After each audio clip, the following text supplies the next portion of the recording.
Hello and welcome to History Through Question. Today's topic is Important History Question Part 18. Start करते हैं. First question, who were the first to start a joint stock company to trade with India? इनमें से कौन सा जिसने joint stock company start करी थी trade करने के लिए इंडिया में? तो इसका जो करेक्ट आंसर है that is the Dutch. Okay, अब यहां पे अगर हम देखें टू मैक्सिमाइज प्रॉफिट, तो डच ईस्ट इंडिया कंपनी ने एस्टैब्लिश किया था वर्ल्ड में first stock market.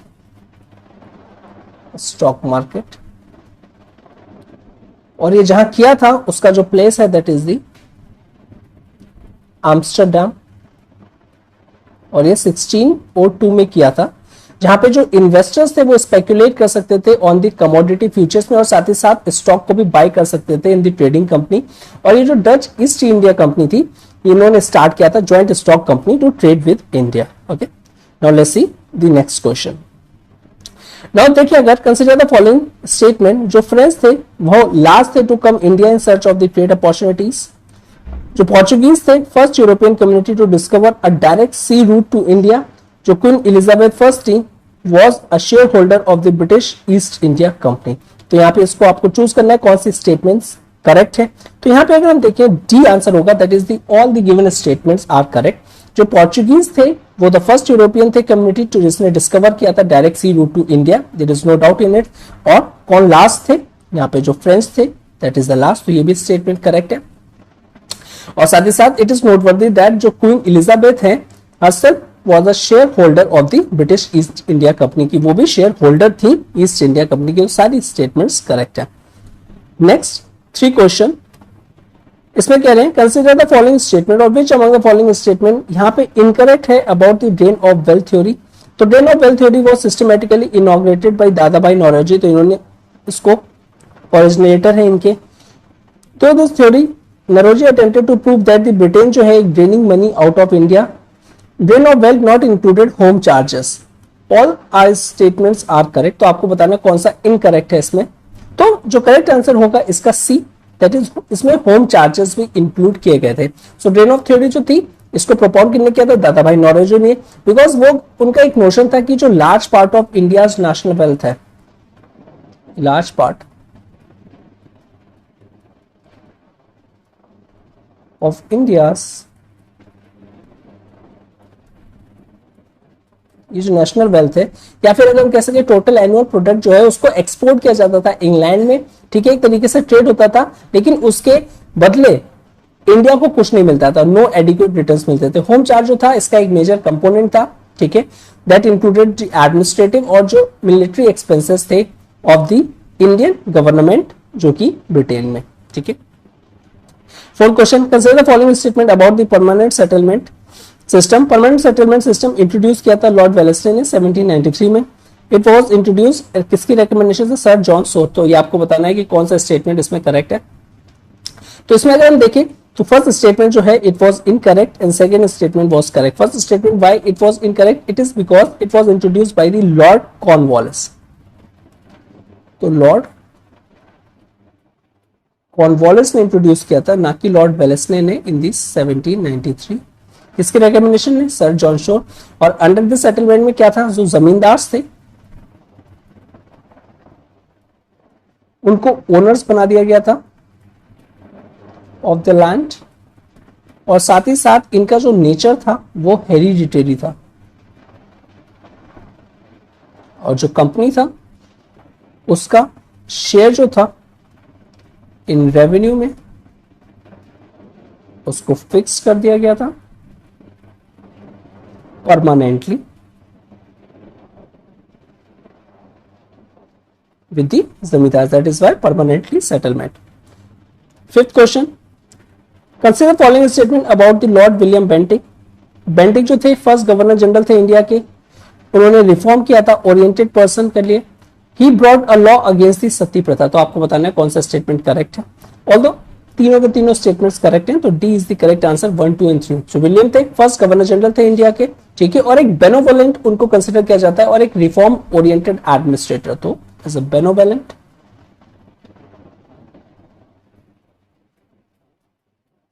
And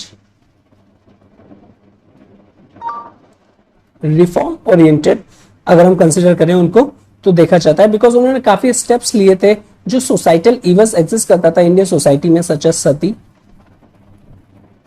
and infanticide. और जो विलियम बेंटिक थे as a governor general of India look down जो सती कल्ट है एंड डिक्लेयर सती इलीगल। क्या था इसका पूरा स्टोरी ऑलरेडी डिस्कस कर चुके हैं हम लोग यहाँ पे। 6 the play Neel Darpan associated with the indigo revolt 1858 of the Bengal, किसने लिखा है इस प्ले को? तो is a but simple question, तो यहाँ पे जो आंसर है दैट इज द दीन बंधु मित्र ने लिखा है। नाउ दीन बंधु मित्र ने दैट इज नील दर्पण लिखा है, और ये किसके अगेंस्ट में लिखा है अगर मैं देखूं तो बेसिकली जो इंडिगो रिवॉल्ट था क्योंकि 1850 में था, और ये जो प्ले है इज बेस्ड ऑन दी जो एक्सप्लॉयटेशन होता था, एक्सप्लॉयटेशन ऑफ इंडिगो प्लांटर्स जो कि बंगाल में मोस्टली था। और कौन करता था ये? Money lender, money lenders, zamindars and the Britishers. 7 who among the following known as the father of the Indian renaissance. अब father of the Indian renaissance कौन कंसिडर किया जाता है? तो यहां पे जो करेक्ट आंसर होगा that is the C, Raja Ram Mohan Roy is consider as the father of the Indian renaissance. तो जो father of Indian renaissance basically उनको रिकॉग्नाइज किया था कि जो एक उन्होंने डिफाइन किया था कि social education and political reforms means वो लेके आए थे। तो सोशल एजुकेशनल एंड साथ ही साथ पॉलिटिकल रिफॉर्म्स। और रेनेसा है क्या? That is the rebirth, spirit of inquiry, ठीक है। और साथ ही साथ जो राजा राम मोहन राय हैं इनको फाउंडर भी हैं ये ब्रह्मो समाज के।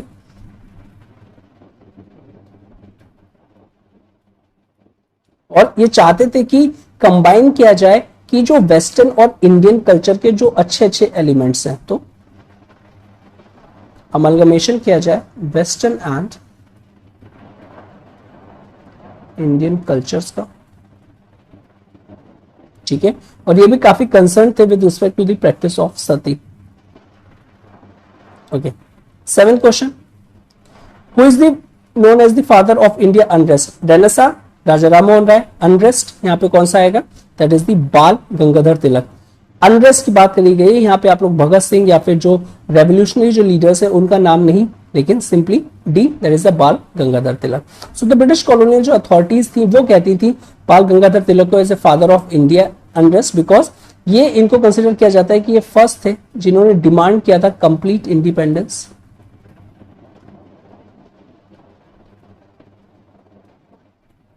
Complete independence in India, and यही थे जिन्होंने कहा था स्वराज। और स्वराज का लिटरल मीन क्या है? That is a total freedom is my birth right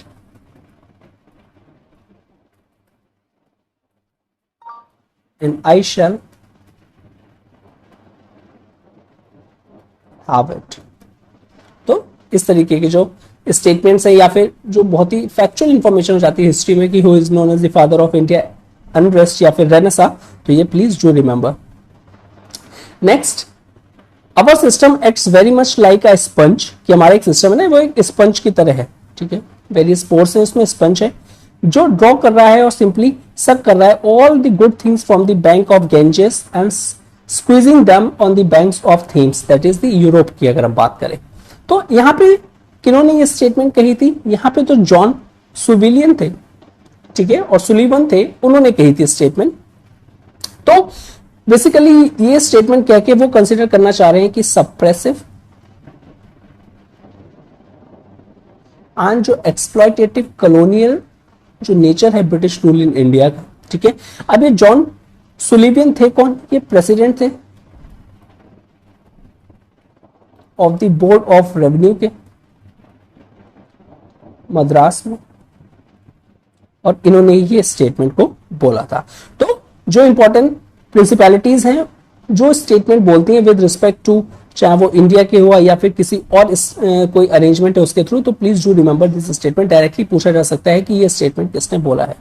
last question, यहाँ पे सिंपली से simple question, which of the following India province was annexed on the account of an elite misgovernance, और ये सबको पता होगा, it was the only, that is यहाँ पे अवध, अगर हम कहेंगे, ठीक है।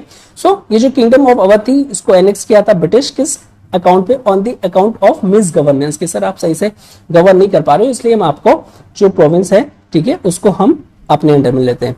जो यहाँ पे नवाब वाजिद अली शाह थे,